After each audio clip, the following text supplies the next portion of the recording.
Halo sedulur kabeh, piye kabare? Moga sehat terus yo. Film yang akan kubahas kali ini berjudul The Witch Part 1, di mana film ini menceritakan tentang eksperimen rekayasa genetika otak oleh beberapa ilmuwan gila. Skuilah, langsung aja kita masuk ke dalam filmnya.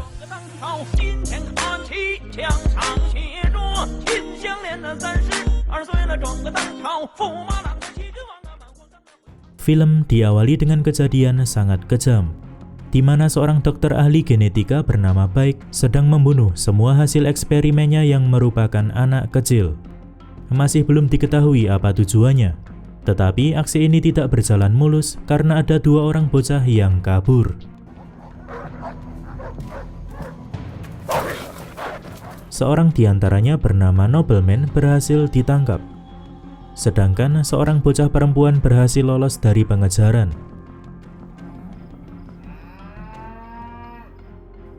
Beruntunglah ia diselamatkan oleh bapak-bapak pemilik peternakan.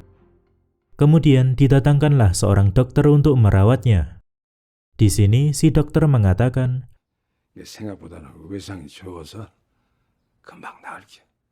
namun bocah itu akan kehilangan sebagian besar ingatan. Sejak saat itulah si bocah diangkat menjadi anak oleh keluarga tersebut dan diberi nama Jayun. 10 tahun berlalu, kini Jayun telah tumbuh dewasa. Ia sangat berbakti kepada orang tuanya yang semakin tua dan sakit-sakitan. Tak sedikit pun terucap kata lelah walau kondisi ekonomi mereka sangatlah sulit. Suatu malam, Jayun merasakan sakit kepala luar biasa. Karena tidak mau menyulitkan orang tuanya, ia hanya mencari solusi dari penyakit itu melalui internet. Seperti gadis seumurannya, Jayun kini mengenyam pendidikan di bangku SMA. Ia pun memiliki seorang sahabat bernama Myung-hee yang sudah dianggap seperti saudara sendiri. Suatu ketika, Myung-hee menyuruhnya untuk ikut dalam kompetisi menyanyi karena hadiah yang ditawarkan sangatlah besar. Singkat cerita, Jayun mengikuti kompetisi tersebut demi mendapatkan hadiah berupa uang agar bisa membiayai kedua orang tuanya. Dan tanpa disangka-sangka, ia berhasil lolos ke babak berikutnya. Keberhasilan ini pun membuat kedua orang tuanya sangat bangga. Apalagi Jayun adalah murid berprestasi, di mana ia mampu menduduki peringkat pertama dalam semua mata pelajaran di sekolah. Malam itu, mereka sekeluarga menonton penampilan Jayun yang disiarkan di TV. Tampak juga Myung-hee yang akan menginap di sana. Tapi, si ayah tampak sangat kaget ketika anaknya itu diminta menunjukkan bakat lain dan yang ditunjukkan adalah kemampuan psychokinesis. Lantas, si ibu langsung mengingatkan,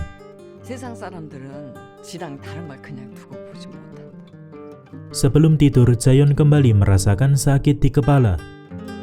Namun, ia masih merahasiakan hal itu dari siapapun. Saat hari berganti, dua sahabat ini hendak menuju lokasi kompetisi berikutnya di Seoul menggunakan kereta. Kemudian di tengah perjalanan, tiba-tiba muncul seorang pria yang sangat mengagetkan mereka. Terlihat jelas bahwa pria ini sangat mengenal Jayun.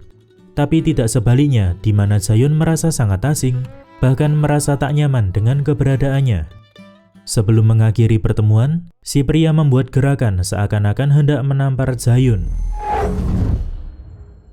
Entah apa yang terjadi, tiba-tiba pandangan Jayun kosong dan mengeluarkan air mata. Sehingga Myung-hee langsung mengusir pria tersebut. Kejanggalan belum berhenti sampai di situ. Ketika pria aneh tadi berjalan, tanpa sengaja ia bertabrakan dengan seorang om-om. Alhasil terjadilah cekcok, lalu om-om ini pun dibunuh dengan sangat mudah. Bahkan saking kuatnya, si pria mampu melempar mayatnya keluar menggunakan satu tangan. Setelah melalui beberapa kejadian aneh, sampailah mereka di lokasi tujuan. Dan setelah memberikan penampilan memukau di atas panggung, Jayun terpilih menjadi juara. Sementara di tempat lain, penampilan Jayun di TV sedang ditonton oleh Dokter Baik. Alhasil, ia pun menyuruh bawahannya yang bernama Choi untuk menangkap Jayun.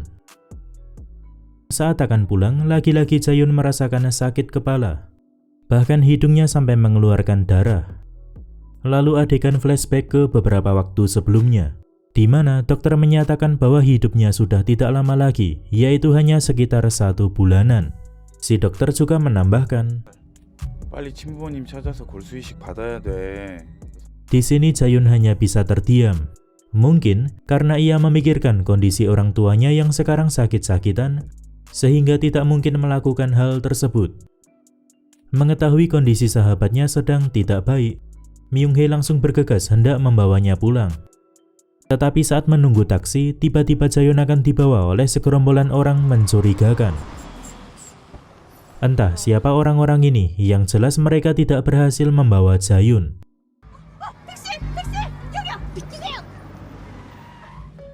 Setelah sampai di desa, Jayun kembali dihampiri oleh pria aneh di kereta sebelumnya. Pria ini menyuruhnya untuk cepat pulang dan mengatakan beberapa hal yang seperti akan mencelakakan orang tua Jayun. Mendengar hal itu, Jayun bergegas pulang sambil meminta Myung-hee menelpon ayahnya yang merupakan seorang polisi.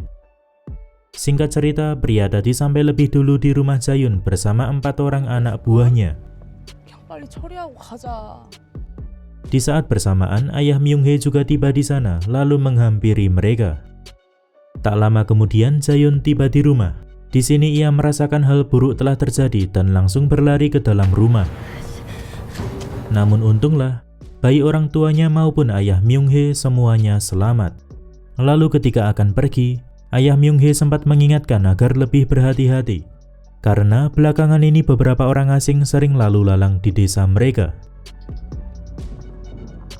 Berpindah ke tempat lain, tampak seorang profesor mendapati keluarganya telah habis dibantai. Dan disinilah kebenaran mulai terungkap. Ternyata, pria aneh yang sering mengusik Jayun selama ini adalah Nobleman. Si bocah laki-laki objek eksperimen di awal film tadi. Begitu pula 4 anak buahnya ini juga merupakan objek eksperimen. Jadi bisa dibilang, masing-masing dari mereka memiliki kekuatan super melebihi manusia biasa.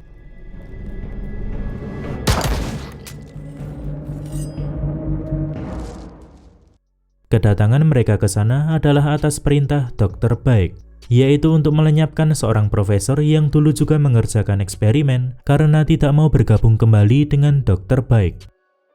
Suatu hari, tiba-tiba Dokter Baik meminta Choi untuk tidak ikut campur lagi dengan urusan Jayun. Entah apa niatnya, yang jelas si dokter ini seperti merencanakan suatu hal lain. Namun Choi menolak perintah tersebut. Berpindah lagi ke suatu tempat di mana Choi menemui seorang profesor. Dari pembicaraan mereka, diketahui kalau Choi juga merupakan objek eksperimen. Lebih tepatnya eksperimen generasi pertama sebelum Jayun serta Nobleman. Walaupun kekuatannya juga di atas rata-rata, ia memiliki cacat di bagian tangan.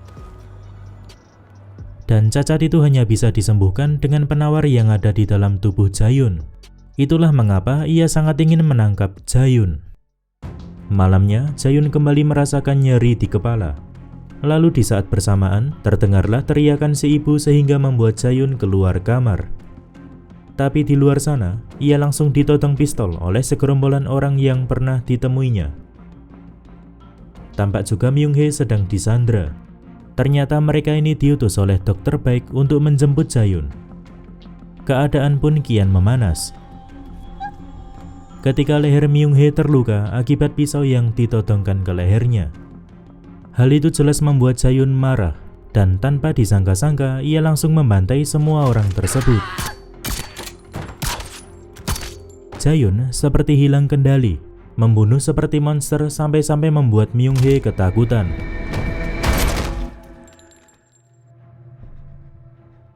Tak lama kemudian datanglah Nobleman. Tujuan kedatangannya masih sama dengan orang-orang sebelumnya, yaitu untuk menjemput Jayun. Di sini ia memberikan penawaran menarik. Selain itu, Nobleman juga mengancam, 보내주면 우리도 괜히 일 크게 만들고 싶지 않아. 아니면 저 놓친 애들이랑 전현이랑 이 동네 너 아는 인간들 싹 다 죽이고 끌고 갈까? Walaupun sempat dilarang oleh Myung-hee, namun Jaehyun memutuskan untuk ikut dengan Nobleman. Sementara itu, Choi sedang mempersiapkan bawahannya untuk melaksanakan sebuah misi. Tampaknya dia tahu apa yang telah terjadi dan akan merebut Jaehyun dari Baek. Di sisi lain, Jaehyun sampai di tempat penelitian di mana Dr. Baek telah menunggunya. Dalam kondisi kebingungan, ia pun diikat di sebuah kursi yang dikelilingi beberapa alat canggih. 야, 정말이지 10년을 넘게 찾아다녔는데. Di sini, Dr. Baek menyuruh bawahannya menyuntikkan formula pertama. Efek dari suntikan ini adalah mengembalikan ingatan Jaehyun. 괜찮니? Di saat bersamaan, cerita flashback ke masa lalu. Dahulu, Dr. Baek mengadakan eksperimen genetika otak dibantu oleh beberapa profesor. Tujuannya adalah untuk membuat gen baru, supaya tercipta manusia dengan kekuatan serta kecerdasan melampaui batas. Seperti pembahasan di awal film tadi, bahwa semua objek penelitian adalah anak kecil. Tapi, dari beberapa anak tersebut hanya satu yang mendekati sempurna. Tidak lain adalah Jaehyun. Tapi karena saat itu Dr. Baek tidak bisa mengendalikan hasil eksperimennya, maka ia mendapatkan perintah dari pusat untuk memusnahkan semua hasil penelitiannya. Dan terjadilah adegan seperti di awal film tadi. Namun ternyata diam-diam Dr. Baek menyisakan beberapa anak untuk hidup. Di antaranya adalah Nobleman serta keempat anak buahnya sekarang juga Jaehyun.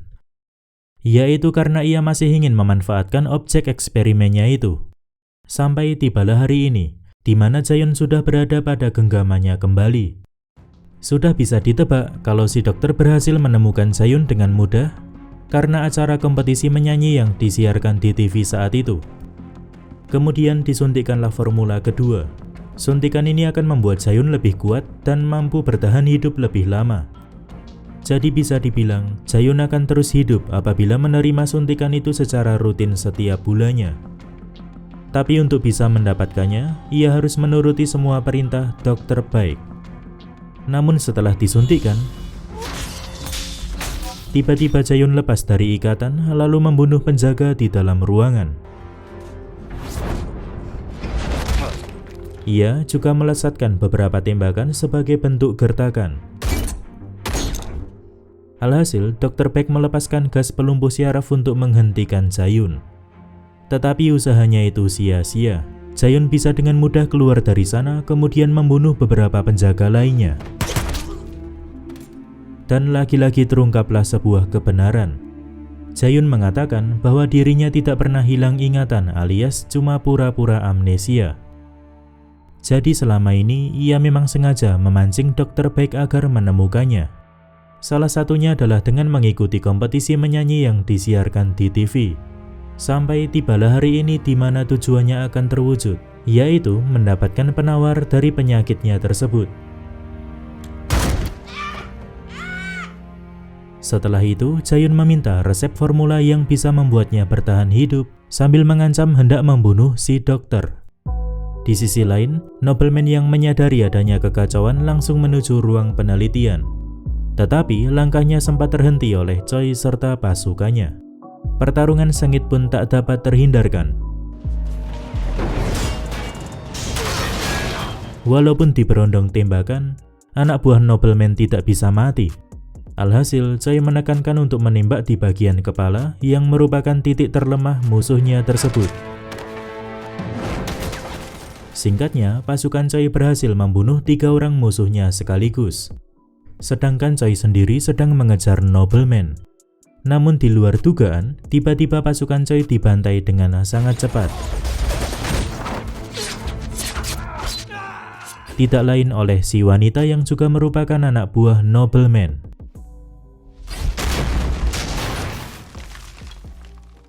Sementara itu di tempat lain terjadi pertarungan yang tak kalah sengit, yaitu antara Nobleman dan Jaehyun. Tak tanggung-tanggung, mereka berdua mengerahkan berbagai macam serangan dalam pertarungan ini.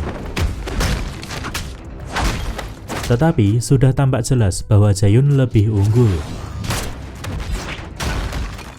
Bahkan, ia bisa melakukan regenerasi pada lukanya dengan sangat cepat. Ketika nobleman akan dibunuh, seketika datanglah Choi sambil menembak Jae-yoon. Melihat adanya pertolongan, Baek merasa senang. Namun, secara mengejutkan Choi juga membunuhnya.